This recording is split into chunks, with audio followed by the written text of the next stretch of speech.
अहिल्यानगर जिल्हा रुग्णालयात भिक्षेकरांच्या झालेल्या मृत्यूनंतर आता विरोधकांनी देखील रान उठवण्यास सुरुवात केली असून या भिक्षेकरांचा मृत्यू प्रशासनाच्या हलगर्जीपणामुळे झाला असल्याचा आरोप करण्यात आलाय।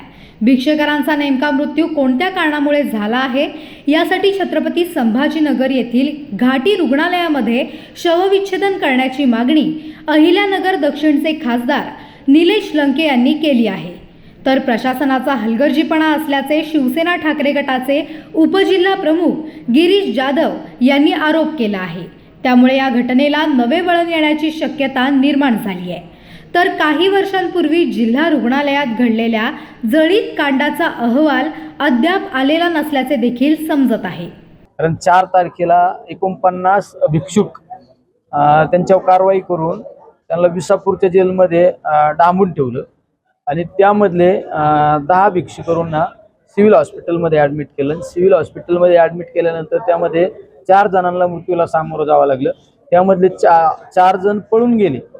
म्हणजे पोलीस प्रशासनाचा किती भोंगळा कारभार आहे आज आपल्याला पाहायला मिळत आहे। 4 जण पळून गेले आणि 2 या ठिकाणी उपचार घेत आहे।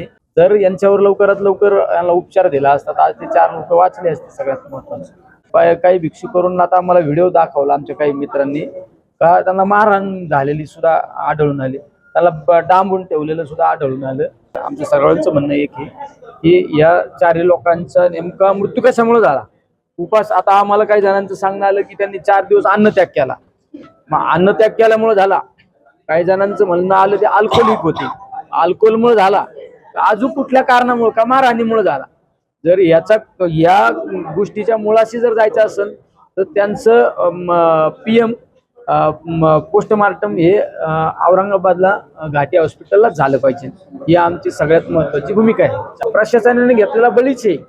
मी तर तेच म्हणतो की या 4 लोकांच्या मृत्यूची जबाबदार कोण? प्रशासन। अहो जी ही समिती नेमली आता हे सगळं फार शासन खोटं येते। अहो सिव्हिलमध्ये याच्यापुढे जळीत कांड झालं, त्याच्या समितीचा अहवाल गेल्या 5 वर्षात आज तक दिलेला नाहीये, कोर्टात सबमिट नाही केला। कोणती समितीन कसलं काय, हे सगळं खोटं आहे। हे पालकमंत्री सगळा हा विषय दडपण्यात एक्सपर्ट आहेत एकदम, त्याच्यामुळे ते काही करणार नाहीये। आणि हे जे गोरगरीब भिक्षेकरी मेले यांना तिथून हटवायचा निर्णय कोणाचा आहे? विखेंचा निर्णय। ते कोण आहेत? संस्थान ठरवेल ना काय करायचं काय नाही। तिथं 50,000 लोक रोज जेवण करतात, तर त्यात 200 लोक एक्स्ट्रा जेवले तर कुठं फरक पडतो? आणि जे दानशूर लोक तिथं अन्न छत्राला जी देणगी देतात ते काय विखेंना विचारून देतात का आम्ही देऊ का नको? ते त्यांच्या गरीब लोकांसाठीच देतात ना, की गरीब लोकांनी जेवावं तिथं। मग यांच्या पोटात काय दुखतं तिथं? आणि जे हे आता जे 4 लोक मेले त्यांना डांबून ठेवलं होतं विसापूरला, त्याच्यातले 1-2 जणांनी सार्वजनिकरित्या सांगितलंय की आम्हाला मारहाण झाली। अहो अन्न वाचून तडपून मेले ना ते लोक, आणि आता सारव करतायत का की असं झालं तसं झालं? हे सगळं कारस्थान त्यांना काय वॉशिंग्टन करायचंय काय? शिर्डी 25 वर्ष आले तुम्ही मिनिस्टर आहे, तुम्हाला तिथली गरिबी हटवता नाही आली का? लोकांना 2 वेळचं जेवण देता आलं नाही का? आणि मग हे लोक तिकडे नेऊन दामून ठेवले, तिकडून इथं आणले। आता हे मेले ना लोक, गरीब लोक, अजून किती मरतील काही सांगता येत नाही। त्याला सर्वस्व जबाबदार विखेत आणि इथलं सिव्हिल प्रशासन। यांना कळलं नाही का काय झालं काय नाही झालं? मग आज गोरगरीब लोक मेले ना, आणि त्यातले काही तर वेल एज्युकेटेड आहेत।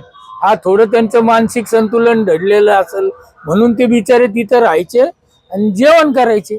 तर त्यांना तिकडे नेऊन टाकलं 100-150 काही लेडीज नेऊन टाकल्या। अहो पण जीव द्या ना।